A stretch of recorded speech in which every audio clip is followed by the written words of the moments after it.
വിലക്കപ്പെട്ട കനി ഭക്ഷിച്ചോ എന്ന് ചോദിച്ചപ്പോൾ സ്ത്രീയാണ് എന്നോട് പറഞ്ഞത് എന്നെ പറ്റിച്ചത്. അപ്പോൾ സ്ത്രീ പറഞ്ഞു പാമ്പാണ് എന്നെ പറ്റിച്ചത്. അപ്പോൾ ഈ കുറ്റപ്പെടുത്തൽ അവിടെ നിന്നും ആരംഭിച്ചില്ല ബ്രദർ.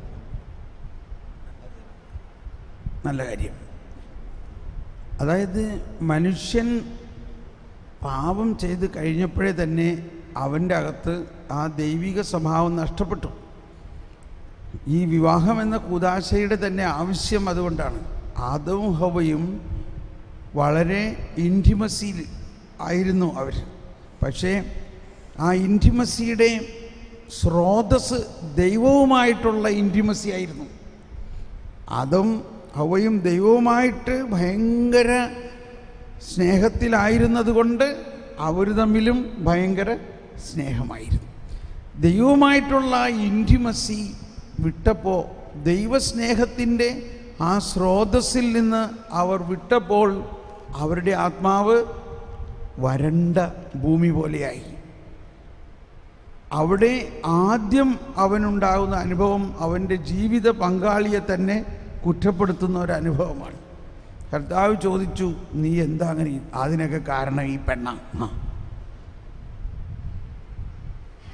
ഇപ്പോൾ സ്വാഭാവികമായിട്ടൊന്ന് ചിന്തിച്ചോ, ഈ പെണ്ണിൻ്റെ സ്വഭാവം അനുസരിച്ച് അവളവിടെ മിണ്ടാതിരുന്നിട്ടുണ്ടാവുമോ? എന്താ പറയണേ? അവൾ പറഞ്ഞിട്ടുണ്ടാകും എന്തെങ്കിലും, അത് ബൈബിളിൽ എഴുതാൻ പറ്റാത്തതായിരിക്കും.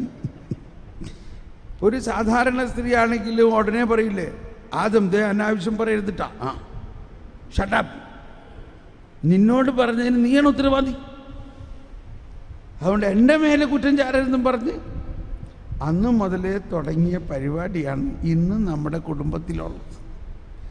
ഈ മുറിവ് ഉണക്കാൻ വേണ്ടിയാണ് കൗദാശികമായി ദൈവം വീണ്ടും നമ്മളിലേക്ക് ആ ഐക്യം തരുന്നു. അതാണ് വിവാഹമെന്ന കൂദാശയുടെ തന്നെ ഒരു രഹസ്യം.